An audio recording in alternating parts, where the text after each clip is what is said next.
If you watched the Supreme Court confirmation hearings last Tuesday, you may have seen the nominee, Amy Coney Barrett, reveal a rather notable skill when asked this question by Senator John Cornyn of Texas. You know, most of us have multiple notebooks and notes and books and things like that in front of us. Can you hold up what you've been referring to in answering our questions? Is there anything on it? That letterhead that says United States Senate. That's impressive. On today's podcast, how to memorize a speech in 7 easy steps to know it cold. Now, most people, many who don't work as public speakers for a living, at some point have to memorize a speech or a statement at some point in their lives. If you've ever given a speech unprepared, you know how stressful it is to be the focal point of the room. All eyes are on you, waiting to hear what you have to say. And when you don't, stress. I'm with you. Those first few moments in front of a mic, no matter if you're on stage or getting ready to give a webinar, it's stressful, even if you know the material cold. But if you don't, it can be an awful experience. One for the audience. I hate watching people bomb. It stresses me out. I feel sorry for them. But you know what? I also get annoyed because I resent it when people waste my time because they didn't take the time to prepare their remarks. And it's also awful for the person speaking. It's stressful to reach for words when you have a room full of people watching you. And last, it's awful for your rep. People remember bad speeches for the wrong reasons, but they admire the good ones for the right reasons. And that's usually because the person has memorized what they're going to say. Now back to Amy Coney Barrett for a minute. The clip I used illustrated her ability to recall an immense amount of information, and she looked very calm and confident while doing so.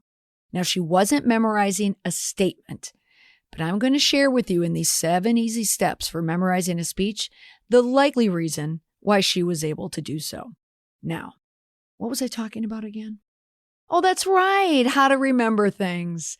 Here are 7 easy steps for memorizing your next speech or statement or presentation from my stash of tips that I've used to memorize material.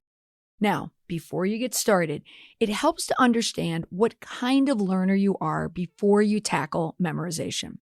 If you are an auditory learner, the most effective way for you to grasp the information is obviously by hearing it.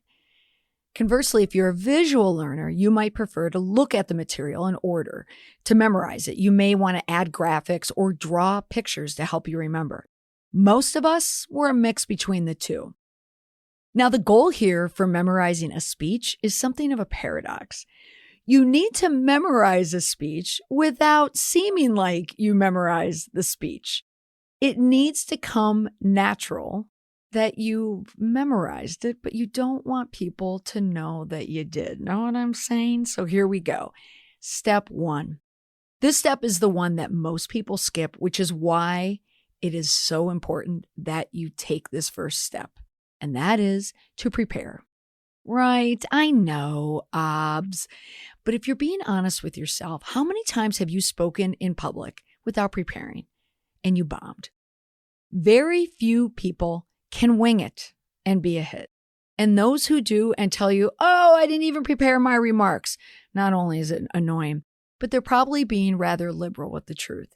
Because the truth is, it's very, very difficult to give a speech off the cuff and really land it and sound good. People memorize what they're going to say over and over and over.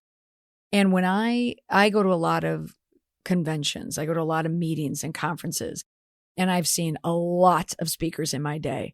And when I see a speaker go up with notes, now I know it's going to be a bad talk. But even worse is when I see a speaker go up without notes, but they're always grasping for what to say. People don't like it. So prepare to learn what you're going to memorize. And what that also means is to prepare your space. Figure out where's the most conducive place to aid in your memorization process. Now, for most people, this means choosing an area with few distractions, though some people thrive off of practicing in public areas.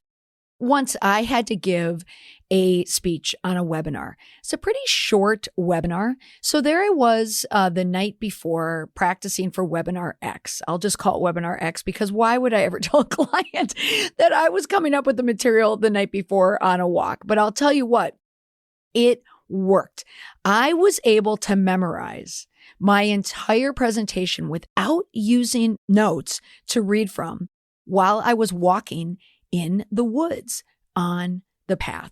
So I was preparing it as I was going. And that preparation, even though it was the night before, worked. All right. Step 2.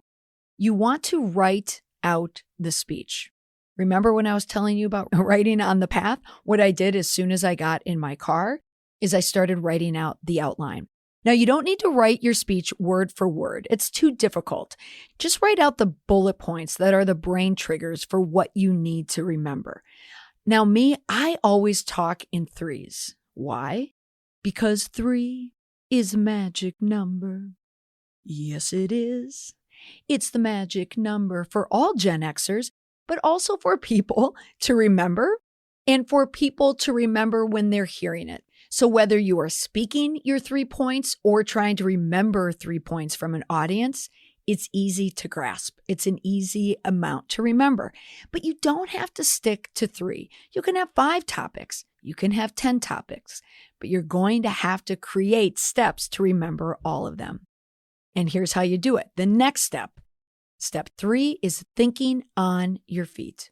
Remember that earlier step that I shared about memorizing the speech the night before?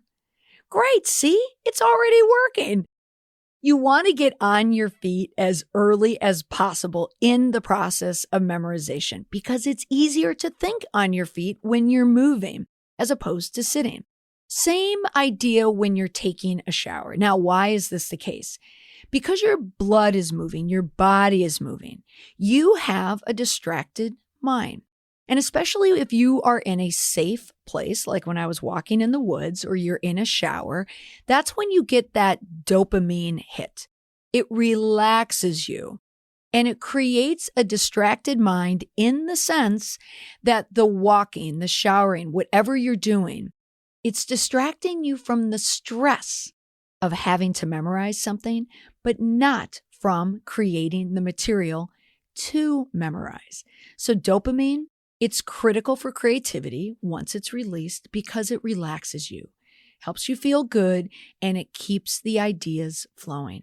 The same thing for when you speak and when you're trying to memorize a speech.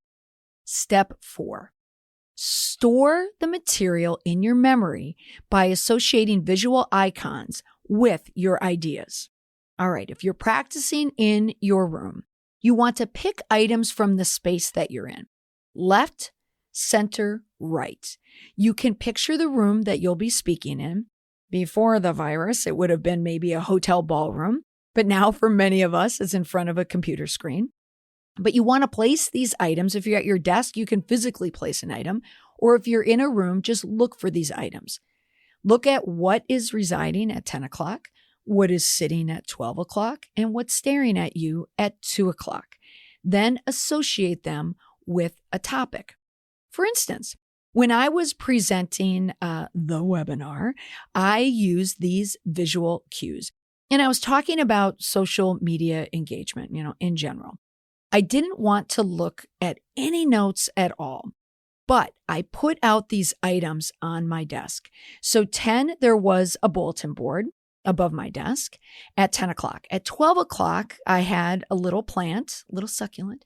And then at 2 o'clock, I had little people from my vintage 1974 Fisher-Price Little People Family Castle set. All right, it's a Gen X themed episode. But I had my royal family, my king and queen and prince and the horse, all sitting there looking at me. So these toys from my Gen X childhood were there to remind me of something. All right, now step 5. Once you have your items in place, associate them with your ideas. Now, my social media messaging, my bulletin board, it was how to make a message stick. My plant was about growing your followers. And my little people, they were telling me about stakeholder engagement. It was that trigger to talk about the people. Well, not the little people, the royal people, and the little people, I suppose. But all working all together, those were my visual cues I used to help me memorize that speech, but I also put them there during the webinar itself. Now, next, step 6, review and repeat, and repeat, and repeat. If you're trying to memorize a speech, you want to repeat it as often as you can, and you're going to notice that the words will likely change. The cadence will likely change, but these keywords, the bullets, they are going to stick. Even better for auditory learners is if you record yourself giving your speech. It comes in handy because you can hear yourself and how the material comes out of your mouth, and you will retain the information faster. Now, a tip that I have given in my talks to help people give presentations is an app called Oray, I believe. I looked it up and that's how I think you pronounce it. I'll put a link to it in the show notes. It's ORAI. You can find the website at orai.com, or you can download the app. It is a public speaking app that will help you time your speech. You'll understand the pattern and the rhythm of your speech. It will also pick out the filler words in your speech. And if you remember, if you listened way back to my first episodes, I did an episode about filler words. And what is a filler word? It's usually a word that you're sticking in there to fill a blank space because you've forgotten something. So if you memorize a speech, it's also going to remove those pesky little filler words. All right, step 7, the final step. The reason why I believe that Amy Coney Barrett was able to memorize and recall so much information. It's the idea that when you speak in a speech or a statement or a webinar or presentation, you are teaching someone something. Studies have shown that teaching information to someone, anyone, is a surefire way to remember that information because it requires you to retrieve it from your own memory. And you can do this in a variety of ways. You can speak to someone right in front of you. You can speak to a mirror. You can speak down a hallway. You could speak in the woods. You could do this on a webinar, practicing, with friends on a Zoom call. You can do it in a recording with other people, or you can do it during a confirmation hearing. But if you recall things, information that is helping someone by teaching them something, or teaching them a solution to a problem, chances are you're going to remember it a lot easier. So there you have it. 7 easy steps for remembering your next speech. Wait, what's this? Is my Fisher-Price Castle royal family telling me to remind me of something? Oh yes, stakeholder engagement. They want me to remind myself to tell you to, 1, follow me on Twitter at Molly McPherson. Let me know some of your tips for memorizing speeches. Number 2, subscribe to my weekly newsletter at mollymcpherson.com/subscribe. And also rate and review the Confident Communications podcast on Apple Podcasts. Hey, is there any better way to engage with a podcast host than rating it and reviewing it? I suppose if it's 5 stars, it's a better engagement. But it's a prince of an idea to always leave a rating and review with your favorite podcast. All right, that's all for this week. Thank you so much for listening. Bye for now.